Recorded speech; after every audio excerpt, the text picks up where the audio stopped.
Everyone, welcome to Rankers Foundation. Class 11 के physics के journey में हम मैथमेटिकल टूल्स इकट्ठा कर रहे थे और हम इसमें बढ़ रहे हैं। अच्छे खासे टूल्स इकट्ठा किए हैं हमने और आज जो टूल्स हम इकट्ठा करने वाले हैं उसका नाम है मैक्सिमा मिनिमा। यानी हम ये जान सकेंगे, आज के क्लास के बाद हम ये जान सकेंगे कि कोई भी फंक्शन कब मैक्सिमम वैल्यू अचीव करता है और कब मिनिमम वैल्यू अचीव करता है। यानी हमें ये जानना है, मान लीजिए हमें कभी इक्वेशन दे रखा है तो हमें ये जानना है कि वो चीज़ मैक्सिमम कब होगा और वो चीज़ मिनिमम कब होगा। कुछ चीज़ें बस केवल मैक्सिमम होती हैं, कुछ चीज़ें बस केवल मिनिमम होती हैं। तो मैक्सिमा कब होगा, मिनिमा कब होगा, दोनों कब होगा, ये बातें अगर हमें जाननी है तो आज का क्लास होना ज़रूरी है। तो कल हमने क्लास जो किया था, कल हमने 4 तरह के फंक्शन देखे थे और हमने देखा था कि ये चारों ग्राफ के अपने अपने खासियत थे। किसी का स्लोप पॉजिटिव था तो किसी का स्लोप नेगेटिव था। तो स्लोप देख करके हमें पता नहीं चल पाता था कि ग्राफ ऐसा बनेगा कि ऐसा बनेगा। तो हमने देखा था कि फिर डबल डिफरेंशिएशन के पास हमें जाना पड़ता था। जैसे फॉर एग्जांपल मान लीजिए कि अगर हम फिर से उसकी एक बार बात कर लें, छोटे छोटे ग्राफ बना लें, तो ये इस तरह से है, एक इस तरह से है, एक इस तरह से है और एक इस तरह से है। इन दोनों ग्राफ में, इन दोनों ग्राफ का स्लोप पॉजिटिव है। इन दोनों ग्राफ में y हमेशा बढ़ रहा है, पर y बढ़ने से हमें ये पता नहीं चल पाएगा। हम केवल इतना बता दें कि y बढ़ रहा है तो हमें पता ही नहीं चलेगा कि ये ग्राफ बनना है कि ये ग्राफ बनना है। अगर हम बोल दें कि y घट रहा है तो हमें नहीं पता चल पाएगा कि ये ग्राफ बनेगा कि ये ग्राफ बनेगा। तो हमें पता कैसे चलेगा? तो हमें पता ऐसे चलेगा कि हमें ये जानना होगा कि इसका डबल डिफरेंशिएशन क्या हो रहा है। और डबल डिफरेंशिएशन हमें बताता है कि स्लोप कैसे चेंज हो रहा है। डबल डिफरेंशिएशन, सिंगल डिफरेंशिएशन के कंसेप्ट को आसानी से समझने के लिए, इसको एग्जाम्पल्स में कैद करने के लिए, क्योंकि हम इसे फिजिक्स के लिए पढ़ रहे हैं तो हम इसे आसानी से रिलेट कर पाएँ, इसलिए आप ऐसे याद रखें इसे कि मान लीजिए हमें जो फंक्शन दिया हुआ है वो डिस्प्लेसमेंट का दिया हुआ है। मान लीजिए हमें जो फंक्शन दिया हुआ है वो डिस्प्लेसमेंट का दिया हुआ है, तो उसे अगर हम सिंगल डिफरेंशिएट करते हैं, उसे अगर हम एक बार डिफरेंशिएट करते हैं तो हमें जो मिलेगा वो वेलोसिटी मिलेगा। हमें उससे वेलोसिटी प्राप्त होगा, वेलोसिटी हमें उससे मिलेगा। लेकिन जब हम उसे डबल डिफरेंशिएट करेंगे, किसको? वेलोसिटी को नहीं, डिस्प्लेसमेंट को। डिस्प्लेसमेंट को अगर हम डबल डिफरेंशिएट करेंगे तो हमें जो मिलेगा वो एक्सेलरेशन मिलेगा। तो एक्सेलरेशन को हम ये कह सकते हैं कि वो हमें मिला है वेलोसिटी के सिंगल डिफरेंशिएशन से और नहीं तो डिस्प्लेसमेंट के डबल डिफरेंशिएशन से। तो अगर हम बात करें किसी एक्सटी ग्राफ की, किसी एक्सटी ग्राफ की अगर हम बात करें तो इसको अगर हम सिंगल डिफरेंशिएट करें, किसी एक्सटी ग्राफ की अगर हम बात करें, ठीक है, और इसको हम एक बार डिफरेंशिएट करें, एक बार डिफरेंशिएट, तो हमें मिलेगा वीटी ग्राफ। और वीटी ग्राफ को एक बार और डिफरेंशिएट करें तो हमें मिलेगा एटी ग्राफ या एटी का फंक्शन। जैसे कि फॉर एग्जांपल अगर मुझे दे रखा है कि displacement is equal to x² - 5x + 6, तो इसका मुझे अगर एक्सेलरेशन जानना है तो एक बार डिफरेंशिएट करने से हमारा काम नहीं चलेगा, हमें 2 बार डिफरेंशिएट करना पड़ेगा, तो हमें एक्सेलरेशन मिल जाएगा। अब आप सोचिए कि डिफरेंशिएशन का रिवर्स प्रोसेस होता है इंटीग्रेशन। तो मैं इसमें अगर आऊँ तो 80 को अगर मैं एक बार इंटीग्रेट कर दूं तो मुझे क्या मिलेगा? उल्टा होता है, तो जाहिर सी बात है क्या मिल जाएगा? वेलोसिटी। ध्यान रखिएगा, ऐसा लिखते वक्त हम जो कांस्टेंट वाला बात कल समझे थे वो जरूर रखिएगा। कई बार उसके चलते गलतियां होंगी, हालांकि उस पर जब हम मोशन पढ़ रहे होंगे तो बड़ी डिटेल में चर्चा करेंगे, बहुत ज़्यादा डिटेल में। मोशन में ये बातें बार बार आएंगी क्योंकि आपको मैंने बताया था कि डिफरेंशिएशन, मैक्सिमम, मिनिमम, सब ऐसे कंसेप्ट हैं जिसे पूरा सब्जेक्ट टिका हुआ है, पूरा सब्जेक्ट ही टिका हुआ है इसी पे, ठीक है। वेलोसिटी को अगर हम एक बार इंटीग्रेट करें, एक बार, तो जाहिर सी बात है हमें क्या मिल जाएगा? तो हम डिफरेंशिएट करके चीज़ों को पाते हैं, फिर इंटीग्रेट करके उन्हीं चीज़ों को दोबारा भी पा सकते हैं। तो ये सब तरीके लगे रहेंगे, ये सब तरीके हम करते रहेंगे तो हम डबल तक चले जाएंगे कभी कभी, ठीक है। और डबल से हमें पता चल जाएगा कि वो चीज़ का असली नेचर अगर हमें जानना है, बारीक बारीक फ़र्क अगर उसका देखना है, उसका छोटा छोटा डिफरेंस अगर हमें देखना है, तो कभी कभी हमें डबल डिफरेंशिएशन तक जाना होगा। और ये सब ग्राफ के बारे में कल हमने देखा था। उम्मीद है आपने रिवाइज किया होगा, आपने प्रैक्टिस किया होगा, आप इसे समझने की कोशिश करे होंगे। और अगर आप कहीं फंसते हैं, आपको किसी तरह की दिक्कत मालूम होती है, तो आप या तो कमेंट कर दें या हमें बता दें कोई भी मैसेज के थ्रू या कैसे भी, ताकि हम आपकी तकलीफ़ों को दूर कर पाएँ। हालांकि डाउट सेशन में यही सब किया जाएगा, हम लोग मिल बैठ के अपनी तकलीफ़ों को दूर करेंगे, अपने जो डाउट्स आते हैं उसे हम दूर करेंगे, और धीरे धीरे हमारा जो सिलेबस है वो और इंटरेक्टिव हो जाएगा, क्योंकि हम क्लासेस से लाइव क्लासेस की ओर बढ़ जाएंगे। तो ये सारी बातें हमने अभी देखी, और ये बातें हमने कल देखी थी। कल हमने इसे समझा था और ये हमने अभी समझ लिया। इसे मैं बार बार एग्जाम्पल के रूप में यूज़ करने वाला हूँ, ताकि आपको क्लियर हो जाए कि अच्छा हम जो पढ़ने वाले हैं वो उसका हम ऐसे इस्तेमाल एक चैप्टर में करेंगे, और आगे भी इसका इस्तेमाल होते रहेगा। पर ये रिसेंटली अभी मोशन से ही शुरू हो जाएगा। मोशन हम पढ़ना शुरू करेंगे और ये सारी बातें आनी शुरू हो जाएगी। तो क्या कंसेप्ट होता है मैक्सिमा और मिनिमा का? मैक्सिमा और मिनिमा का क्या कंसेप्ट होता है, क्या होता है मैक्सिमा और मिनिमा? तो जैसे कि फॉर एग्जांपल मैं अगर कोई ग्राफ बना दूं, ये कुछ इस तरह का ग्राफ है। आप देखिए कि ये जो ग्राफ है, ठीक है, ऐसे मैं यहीं तक बनाता हूं ताकि आपको कोई कंफ्यूजन ना हो। मान लीजिए यहां तक ये ग्राफ है, तो ये देखिए इस ग्राफ का ये मैक्सिमम वैल्यू है और ये इस ग्राफ का मिनिमम वैल्यू है।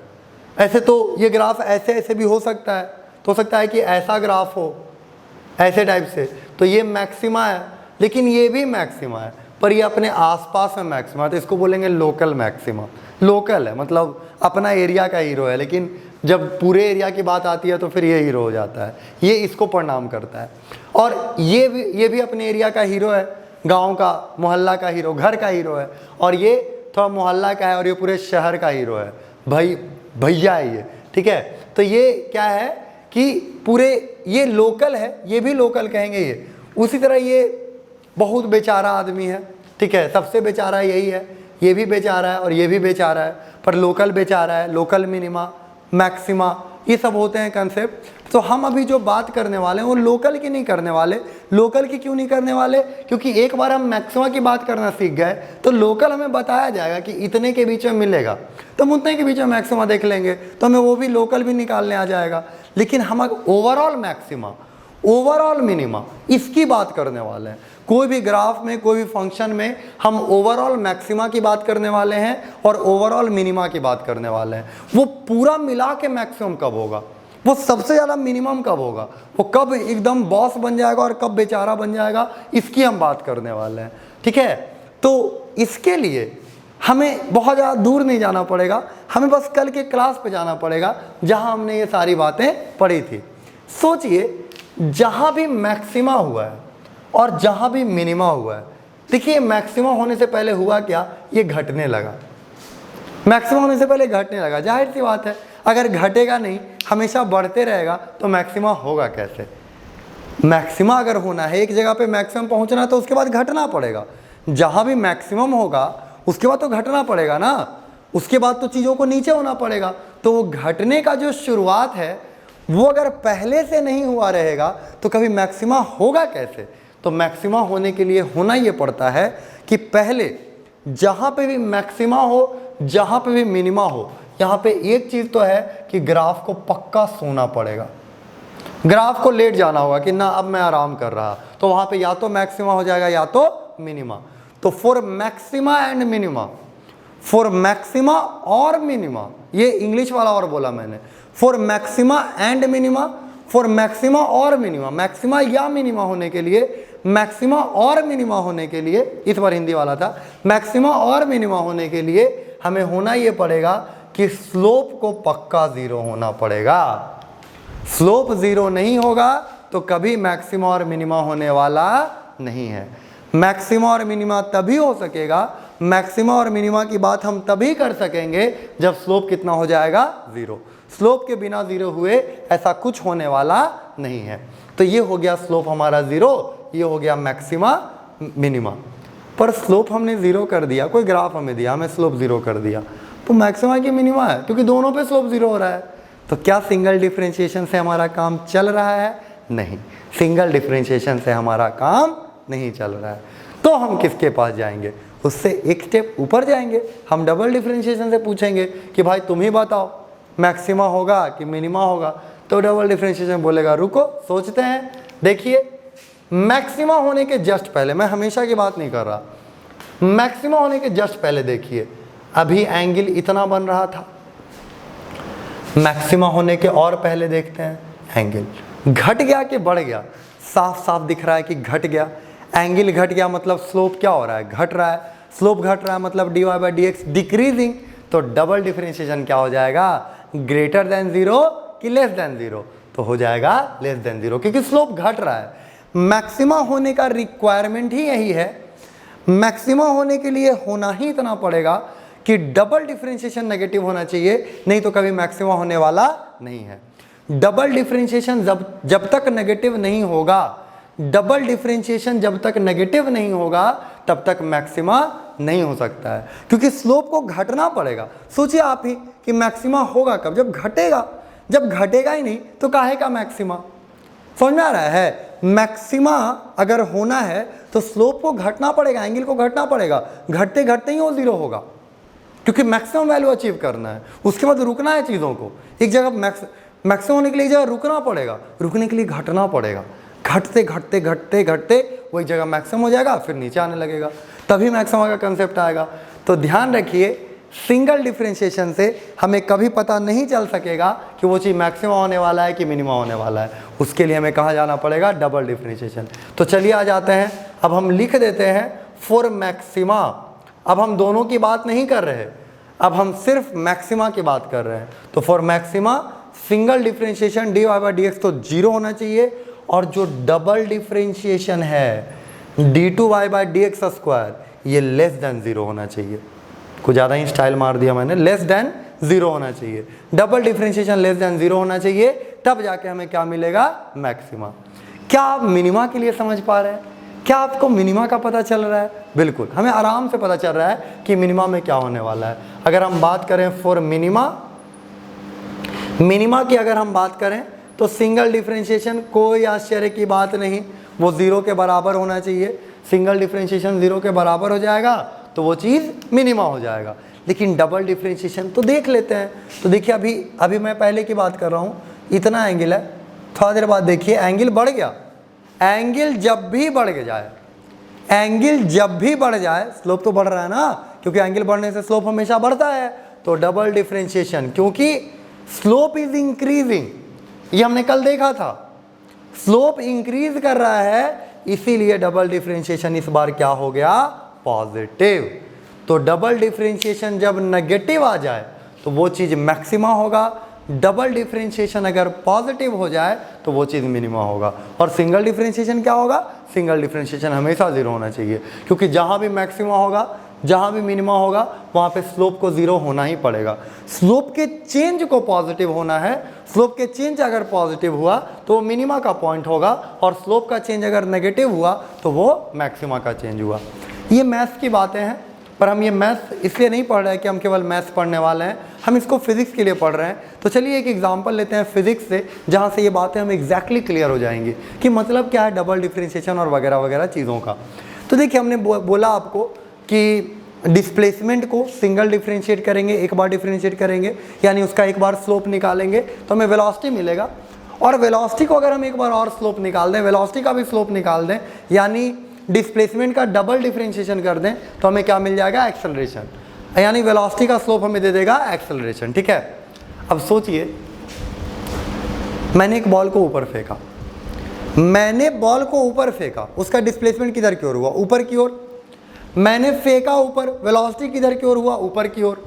पर सोचिए मैं बॉल को ऊपर फेंकता, डिस्प्लेसमेंट ऊपर की ओर, वेलोसिटी ऊपर की ओर, और उसका एक्सेलरेशन भी ऊपर की ओर हो जाता, एक्सेलरेशन भी ऊपर की ओर होता, तो क्या उसका मैक्सिमम डिफाइन कर सकते हो? वो तो हमेशा ऊपर जाते रहता, वो तो हमेशा ऊपर ही जाते रहता, फिर कोई मैक्सिमम पॉइंट नहीं होता, वो इन्फिनिटी तक पहुंचता, और इन्फिनिटी तो फिर और इन्फिनिटी और इन्फिनिटी। उसका कोई मैक्सिमम डिफाइन हम कर ही नहीं सकते थे उस वक्त। उस वक्त हमें कहना पड़ता कि जहाँ से हमने फेंका है वो मिनिमा है।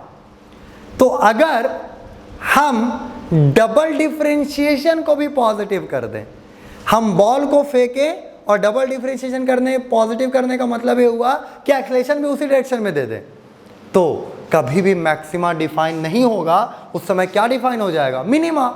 जाहिर सी बात है, क्योंकि फिर वो बॉल जहाँ से हमने फेंका वही मिनिमम पॉइंट होगा, क्योंकि आने तो वो वाला है नहीं, क्योंकि आपने ऊपर की ओर एक्सेलरेशन कर दिया है।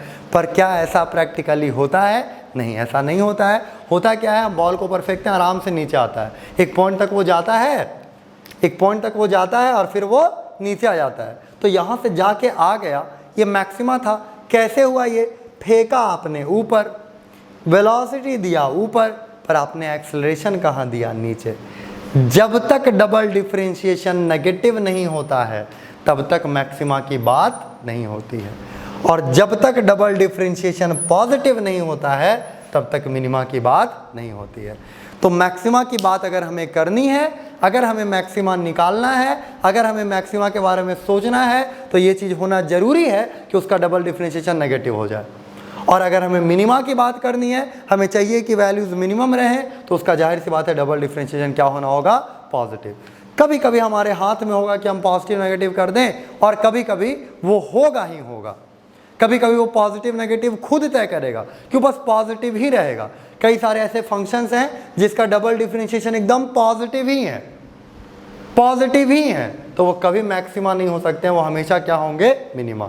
पर कुछ ऐसे भी फंक्शंस हैं, कुछ ऐसी भी चीज़ें हैं जिसका डबल डिफरेंशिएशन हमेशा नेगेटिव है, वो कभी पॉजिटिव नहीं होगा, हमेशा नेगेटिव है। तो जाहिर सी बात है फिर उसके लिए क्या होगा? मैक्सिमा। वो उसका मैक्सिमम तो डिफाइन होगा, उसका कोई मिनिमम डिफाइन नहीं होगा। क्या हमें ये सब बातें समझ में आ रही हैं? क्या हम इन चीज़ों को पे सोच पा रहे हैं? तो अगर हम इन चीज़ों पे सोच पा रहे हैं तो हम इसका इस्तेमाल भी कर सकते हैं। और इसे और डिटेल में सीखने के लिए एक तो हमने एग्जांपल से रिलेट करा, और चलिए इसके कुछ क्वेश्चंस करते हैं, देखते हैं। एक सिंपल सा क्वेश्चन बना के पहले आप इसे ट्राई कर लीजिएगा। यही थ्योरी है इसका कि सिंगल डिफरेंशिएशन ऐसा और डबल डिफरेंशिएशन ऐसा। तो एक सिंपल से एग्जाम्पल से स्टार्ट करते हैं। हम बातों बातों में ग्राफ भी पढ़ लेंगे, बातों बातों में कभी मैं ग्राफ बना दूंगा, तो आप उतना टेंशन ना लें, ग्राफ पे हम अलग से चर्चा करेंगे। जब हम अस्त्र शस्त्र इकट्ठा कर चुके होंगे, हम देखेंगे कि हमारे पास अच्छे खासे टूल्स इकट्ठा हो गए हैं, तो थोड़ा सा हम सजेंगे धजेंगे 11 में जाने से पहले, और वो सजावट जो होगी वो ग्राफ की होगी, क्योंकि ग्राफ से चीज़ें आसान हो जाएंगी। और वो हमेशा, क्योंकि कितना बार ऐसा होता है कि लोग क्वेश्चन लेके आते हैं, मैं बस ग्राफ बनाता हूँ और वो क्वेश्चन सॉल्व हो जाता है, तो ज़्यादातर ऐसा होता है। हाँ, बहुत सारे चैप्टर्स में ऐसा होता है, तो हम वो यहाँ भी करने की कोशिश करेंगे। देखिए, तो पहला फंक्शन जो हमें मिला, बोला कि बताइए कब मैक्सिमम होगा, कब मिनिमम होगा, और इसका मैक्सिमम या मिनिमम वैल्यू बताइए। सुनिएगा ध्यान से, मैं जो फंक्शन देने जा रहा हूँ, चलिए दे देता हूँ। Favourite function x² - 5x + 6। बोला कि ये मैक्सिमम कब होगा या मिनिमम कब होगा, फाइंड करिए, और इसका जो मैक्सिमम और मिनिमम वैल्यू है वो भी फाइंड करिए।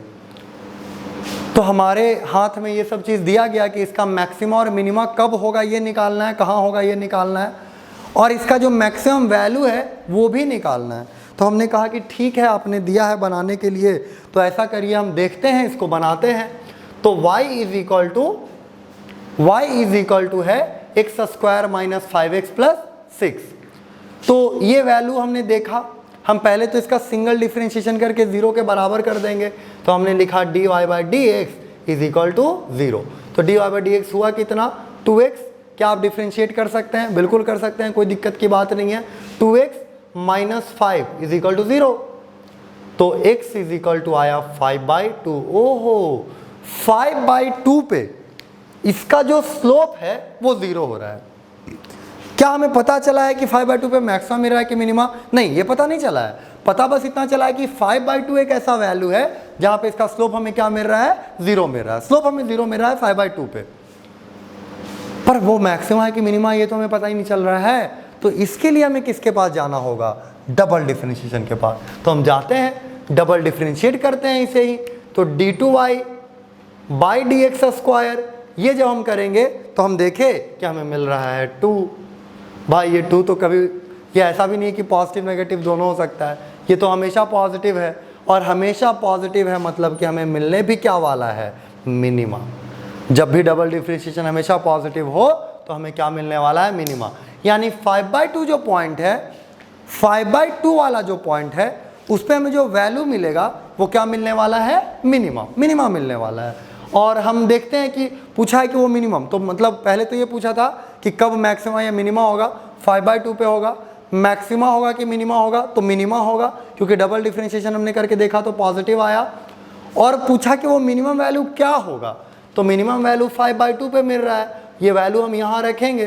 तो 5/2 का स्क्वायर, कैलकुलेशंस, सिली कैलकुलेशंस, 25/4 माइनस 25/2, क्यों ऐसा लिखा हमने कि 5 × 5/2 लिखेंगे ना, तो 25/2 सही है, अब प्लस 6, तो इसे एलसीएम ले लेते हैं 4, तो ये जाएगा 25 माइनस 50 और प्लस 24, तो ये -1/4 ऐसा आ रहा ना, -1/4, हाँ -1/4 आंसर आ गया। तो इसका जो मिनिमम वैल्यू है कितना है, -1/4।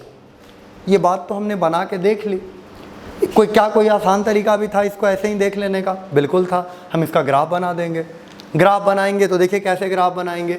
इसका जो वैल्यू है हम ऐसे लिख सकते हैं x - 3 × x - 2, मुझे उम्मीद है कि आप इतना फैक्टराइज कर लेते होंगे। तो x - 3 × x - 2 हम इसका ग्राफ बनाते हैं तो देखिए क्या होगा, 2 और 3 पे इसका वैल्यू है, और हम इसमें अगर 100 रखें तो 100 - 3 पॉजिटिव, 100 - 2 पॉजिटिव, यानी 100 पे ये पॉजिटिव दे रहा है, 3 पे 0, 100 पे पॉजिटिव, यानी 2 और 3 के बीच में नेगेटिव और 2 पे फिर पॉजिटिव। तो इसका ग्राफ, क्योंकि ये पैराबोला बनेगा ना, देख रहे हैं एक वेरिएबल में 1 डिग्री है, एक वेरिएबल में 2 डिग्री है, तो ये पैराबोला का ग्राफ है, तो ये पैराबोला बन गया। तो देखिए 2.5 पे, 2 पे 0 है, 3 पे 0 है, तो 2.5 पे आया ना मिनिमा, और देखिए मिनिमा कटोरी ऐसा है, यानी कि ये क्या बनाएगा, मिनिमा। तो ये मिनिमा की बातें थी और ये हमने ग्राफ से भी क्लियर कर लिया। इस ग्राफ के बारे में हम देखते हैं, इसके बारे में हम जानते हैं कि ये कब मैक्सिमम होगा, कब मिनिमम होगा। अगर आपकी इच्छा है तो आप वीडियो को पॉज करके खुद से भी बना सकते हैं और आप ये देख सकते हैं, इसमें कोई मुश्किल की बात नहीं है। तो पहले हम ये निकालेंगे कि ये कब मैक्सिमा और मिनिमा हो सकता है, और हमें पता है कि मैक्सिमा और मिनिमा होने के लिए स्लोप को 0 होना पड़ता है। तो हम पहले इसका स्लोप 0 करेंगे। तो स्लोप 0 करने के लिए हम करेंगे dy/dx, तो 6x², इतना डिफ्रेंशिएशन तो हम कर सकते हैं, -18x + 12 = 0। हम इसे अगर दोबारा लिखें, 6x² - 18x + 12 = 0, ये हो जाएगा। अब जब भी कुछ कॉमन दिखे निकाल देना चाहिए, तो हम इसमें से देख पा रहे हैं कि 6 कॉमन निकल रहा है, तो x² - 3x + 2 = 0, तो ये बचेगा 6 × x - 2 × x - 1 = 0, ये कुछ ऐसा बचेगा। और इससे जो वैल्यूज़ आएंगे वो आएंगे x = 2 और x = 1, दो वैल्यूज़ मिले हमें। और ये दोनों ऐसे वैल्यूज़ हैं जहाँ पे जो सिंगल डिफरेंशिएशन है वो 0 हो रहा है, यानी कि ये दोनों वैल्यूज़ में से कोई भी वैल्यूज़ मैक्सिमा हो सकते हैं और मिनिमा हो सकते हैं। हो सकता है दोनों मैक्सिमा हो सकता है दोनों मिनिमा हो सकता है कोई एक मैक्सिमा कोई एक मिनिमा हो। और कॉमन सेंस से हम जानते हैं कि दोनों मैक्सिमा कैसे हो सकते हैं या दोनों मिनिमा कैसे हो सकते हैं। तो कोई एक मैक्सिमा कोई एक मिनिमा है जो हम जानेंगे, पर उसको जानने के लिए क्या करना होता है, उसको जानने के लिए हमें करना होता है डबल डिफरेंशिएशन। तो इसको डबल डिफरेंशिएट करते हैं। तो डबल डिफरेंशिएट जब हम इसे करेंगे तो हमें मिलेगा 12x - 18, ये हमें मिलेगा। क्या हम इसको भी बराबर 0 कर दें? नहीं, ये हमें या तो पॉजिटिव चाहिए या हमें नेगेटिव चाहिए। तो हम इसमें पहले ये वाला वैल्यू पुट करते हैं। हम जब इसमें 2 पुट करेंगे, क्योंकि हमें जानना है कि 2 पे मैक्सिमा है कि मिनिमा, पहले डिफरेंशिएशन से हमें ये इन्फॉर्मेशन मिल गया है कि इन दोनों में से, हमारे इंटेलिजेंस ने हमें बताया है कि इन दोनों में से कहीं एक पे मैक्सिमा कहीं एक पे मिनिमा है। कहाँ मैक्सिमा है कहाँ मिनिमा ये हमें पता नहीं है। तो डबल डिफरेंशिएशन से हमें ये मिला, लेकिन ये तो पॉजिटिव नेगेटिव कुछ भी हो सकता है ना, वो तो x पे डिपेंड करेगा। तो हम 2 पे मैक्सिमा या मिनिमा कुछ भी हो सकता है, 1 पे मैक्सिमा या मिनिमा कुछ भी हो सकता है। तो हम 2 पुट करके पहले देखते हैं, अगर पॉजिटिव आ गया डबल डिफरेंशिएशन पॉजिटिव आ गया, हम समझ जाएंगे कि डबल डिफरेंशिएशन पॉजिटिव मतलब हम ऊपर ही भेज दिए हैं बॉल को, और ऊपर भेज दिए मतलब कि वो जाता रहेगा तो मिनिमम डिफाइन होगा। और डबल डिफरेंशिएशन अगर नेगेटिव आ गया मतलब हमने बॉल को फेंका तो ऊपर है पर खींच नीचे रहे हैं, हमने एक्सेलरेशन नीचे की ओर दिया है, तो वो जरूर लौट के आएगा और वो मैक्सिमा अचीव करेगा। तो हम पहले 2 पुट करके देखते हैं। आप देख पा रहे होंगे इतनी देर में, हो सकता है आपने कर भी लिया हो कि 12 × 2 24 - 18 6, यानी 2 पुट करने पे मुझे जो वैल्यू मिला, इसका जो वैल्यू मिला 2 पुट करने पे वो मुझे मिला 6। 1 पुट करते हैं 12 - 2 -6। तो जाहिर सी बात है ये जो पॉइंट है ये पॉजिटिव वैल्यूज दे रहा है, तो ये मिनिमा का पॉइंट है, मिनिमा का। और ये जो पॉइंट है ये नेगेटिव वैल्यूज दे रहा है, तो जाहिर सी बात है ये किसका पॉइंट है, मैक्सिमा का।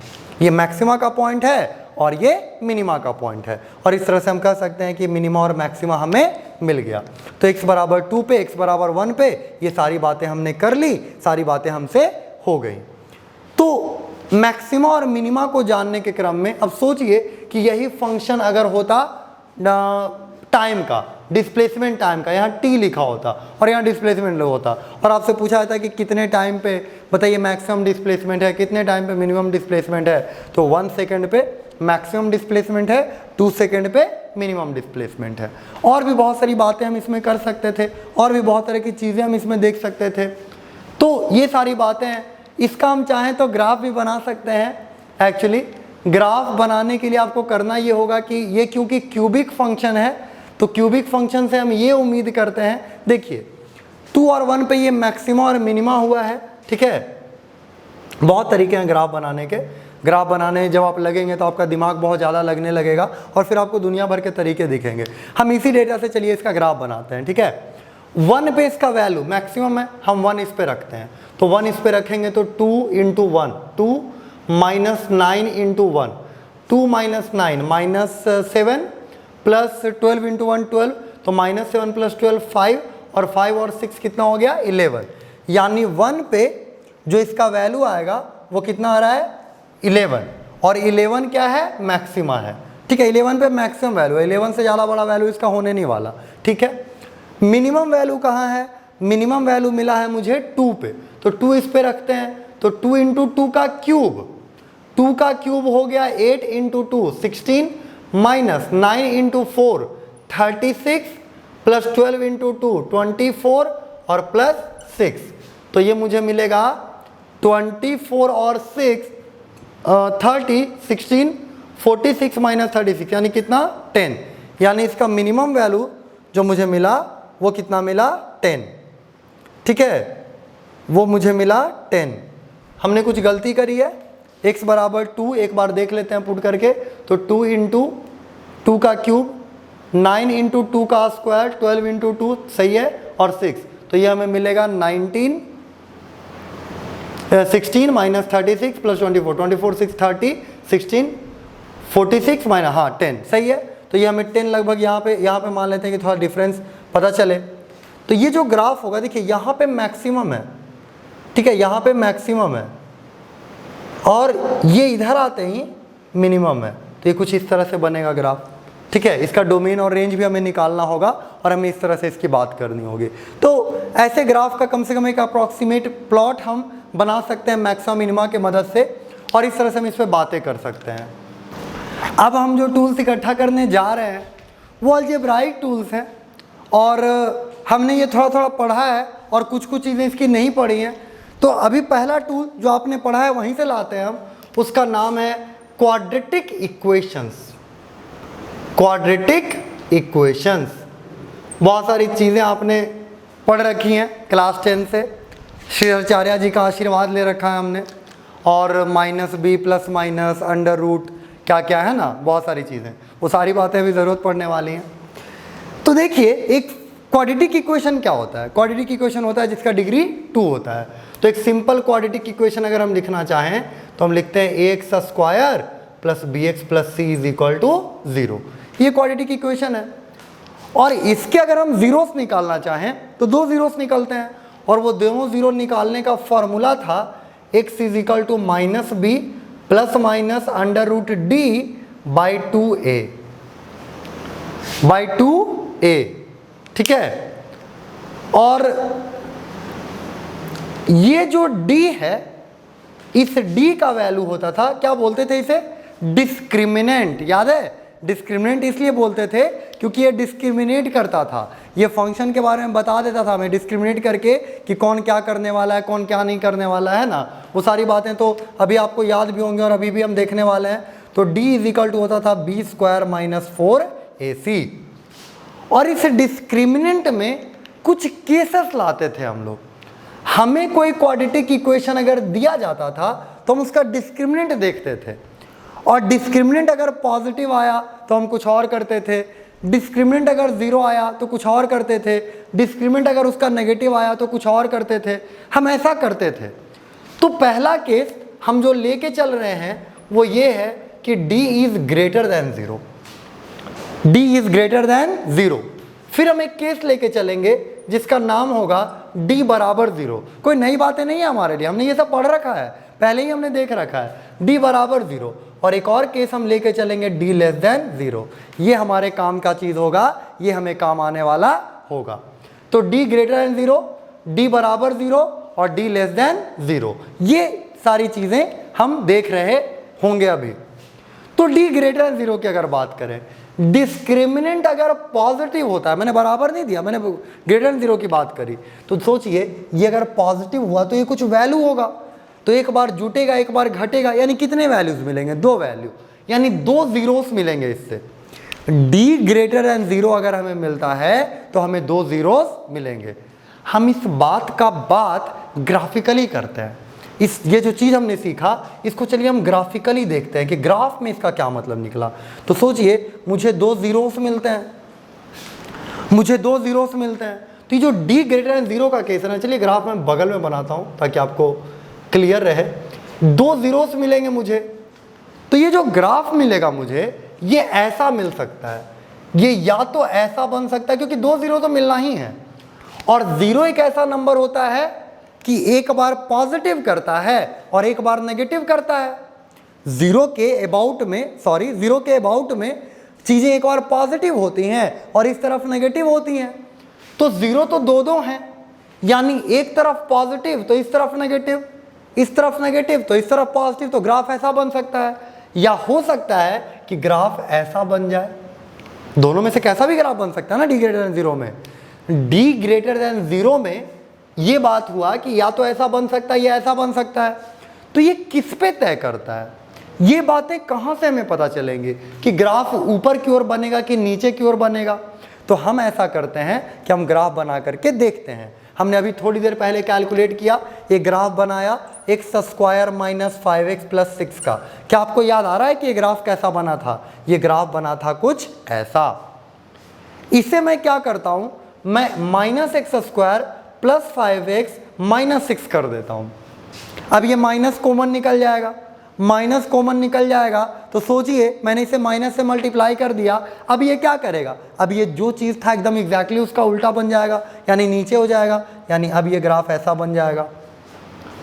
तो कहने का मतलब मेरा ये है कि d ग्रेटर देन 0 अगर है तो ये बात तो तय है कि ग्राफ का कुछ हिस्सा नीचे आएगा और कुछ हिस्सा ऊपर जाएगा, कुछ हिस्सा नीचे आएगा कुछ हिस्सा ऊपर जाएगा। पर ये ऊपर की ओर बनेगा कि नीचे की ओर बनेगा ये हमें पता नहीं है। और इसको पता करने का एक तरीका है कि अगर देखिए मैंने x square minus 5x plus 6 का ग्राफ बनाया तो ये वाला ग्राफ बना, और जब इसका बनाया तो ये वाला ग्राफ बना। तो ये कैसे, क्या डिफरेंस आ रहा है? देखिए डिफरेंस ये आ रहा है कि एक्स स्क्वायर का कोफिशिएंट यहाँ पे पॉजिटिव है और यहाँ पे एक्स स्क्वायर का कोफिशिएंट क्या है, नेगेटिव। और एक्स स्क्वायर का कोफिशिएंट को हम आमतौर पे लिखते क्या है, a। तो अगर a पॉजिटिव हो, ध्यान से समझिएगा, a अगर पॉजिटिव हो, क्यों ध्यान से समझिएगा, क्वाड्रेटिक पढ़ रहे हैं हम लोग, ये पाराबोला बनाता है और पाराबोला पे क्या चैप्टर टिका होता है? नहीं, चैप्टर्स टिके होते हैं, इसलिए पाराबोला पे बात करना जरूरी है। तो a ग्रेटर देन 0 अगर रहेगा तो ग्राफ ऊपर की ओर बनेगा, a लेस देन 0 अगर रहेगा तो ग्राफ नीचे की ओर बनेगा, पर बनेगा ऐसा कि कुछ हिस्सा पॉजिटिव और कुछ हिस्सा नेगेटिव। मतलब कि ये जो ग्रेटर देन 0 है, ये हमें जो इसका वैल्यू है ये पॉजिटिव वैल्यूज भी दे सकता है और कैसा वैल्यूज भी दे सकता है, नेगेटिव वैल्यूज। मतलब पॉजिटिव और नेगेटिव दोनों एट द सेम टाइम देगा, केवल पॉजिटिव या केवल नेगेटिव नहीं देगा। देखिए ये ग्राफ जो हमने बनाया ये तब के लिए बनाया जब ए पॉजिटिव था, पर देखिए इस ग्राफ से हमें इतना दूर में नेगेटिव वैल्यू मिल रहा है और इतना दूर में पॉजिटिव मिल रहा है। ग्राफ हमने ऐसा बना दिया, ये तब के लिए बनाया जब ए नेगेटिव हो गया, लेकिन इस ग्राफ से भी हमें कुछ नेगेटिव वैल्यूज मिल रहे हैं और कुछ पॉजिटिव वैल्यूज मिल रहे हैं। मतलब d ग्रेटर देन 0 जैसे हमने क्वाड्रेटिक इक्वेशन का डिस्क्रिमिनेंट निकाला, हमें जो वैल्यूज मिलने लगे, डिस्क्रिमिनेंट निकालने के बाद हमें पॉजिटिव वैल्यू अगर मिला तो हमें समझ जाना चाहिए कि वो जो इक्वेशन हमने लिखा है वो हमें पॉजिटिव वैल्यूज भी दे सकता है और नेगेटिव वैल्यूज भी दे सकता है। जैसे इस इक्वेशन की अगर हम बात करें तो ये हमें पॉजिटिव वैल्यूज भी दे सकता है और नेगेटिव वैल्यूज भी दे सकता है, क्योंकि इसका डिस्क्रिमिनेंट पॉजिटिव आएगा। डिस्क्रिमिनेंट अगर 0 आ जाए तो हम क्या करेंगे, तो देखिए इसको 0 कर दीजिए, तो प्लस भी 0 माइनस भी 0, यानी इसके कितने 0 आएंगे, 1 0।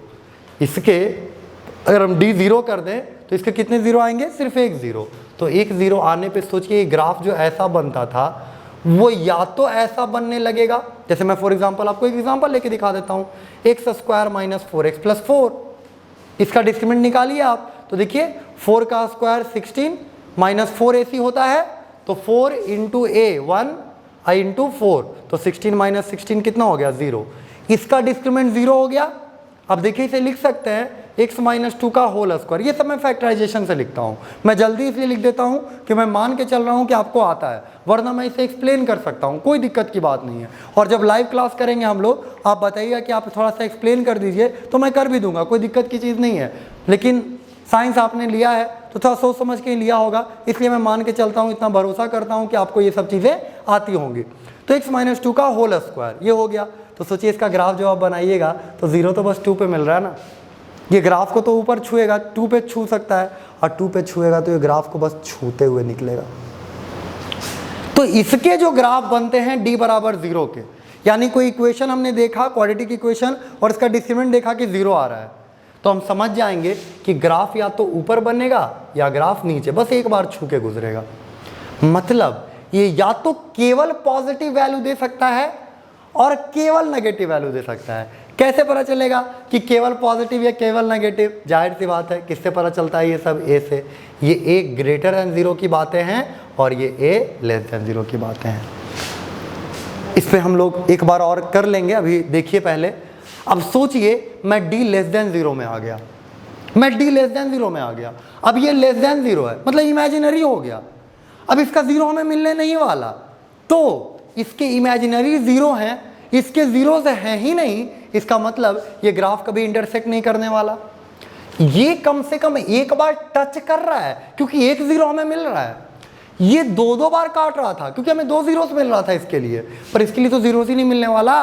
तो ये ग्राफ अगर इसका हम बनाएं तो या तो ऊपर चला जाएगा या नीचे चला जाएगा, या तो ऊपर चला जाएगा या तो नीचे।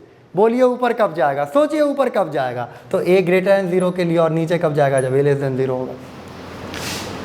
मतलब d लेस देन 0 अगर हो जाए तो हम ये कह सकते हैं कि ये या तो पॉजिटिव वैल्यूज देगा या तो केवल नेगेटिव वैल्यू। चलिए हम इन सब बातों को जो पढ़े, पता नहीं क्या पढ़े हम, थोड़ा सा क्लिक करने में मुश्किल हो सकता है, तो हम कुछ एग्जांपल्स लेते हैं। मान लीजिए x² माइनस 7x प्लस 13, मान लीजिए हमने एग्जांपल कुछ भी ले लिया, कुछ भी लिख दूंगा मैं, आप जो कहेंगे लिख दूंगा, कोई दिक्कत नहीं है, बस हम चीज़ों को देख रहे हैं।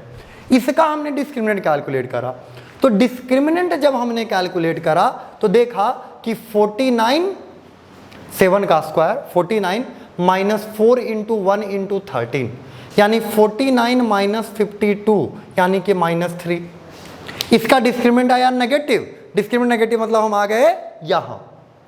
अब ये ग्राफ का ए देखा हमने पॉजिटिव, यानी इसका ऐसा ग्राफ बना, मतलब कि ये जीवन में कभी भी मुझे नेगेटिव वैल्यू नहीं दे सकता। आप इसमें धरती का, ब्रह्मांड का कोई भी नंबर पुट करके देखिए, आपको कभी नेगेटिव वैल्यू नहीं देगा, क्योंकि ये ग्राफ ऐसा बना, ये हमेशा ऊपर है, पॉजिटिव है, हमेशा पॉजिटिव वैल्यू देगा, कि उसका डी नेगेटिव है और ए पॉजिटिव है। अगर मैं इसे बस माइनस से मल्टीप्लाई कर दूं, ये कभी अब पॉजिटिव वैल्यू नहीं देगा, क्योंकि इसका डी नेगेटिव है और ए भी नेगेटिव है, यानी ये हमेशा नेगेटिव वैल्यू देगा।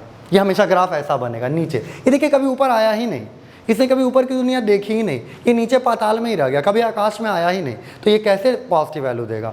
पॉजिटिव वैल्यू देने के लिए थोड़ा आकाश में उड़ना पड़ता है, तो ये नहीं उड़ पा रहा है, इसलिए ऐसा ये हो गया कि हमेशा नेगेटिव वैल्यू देगा।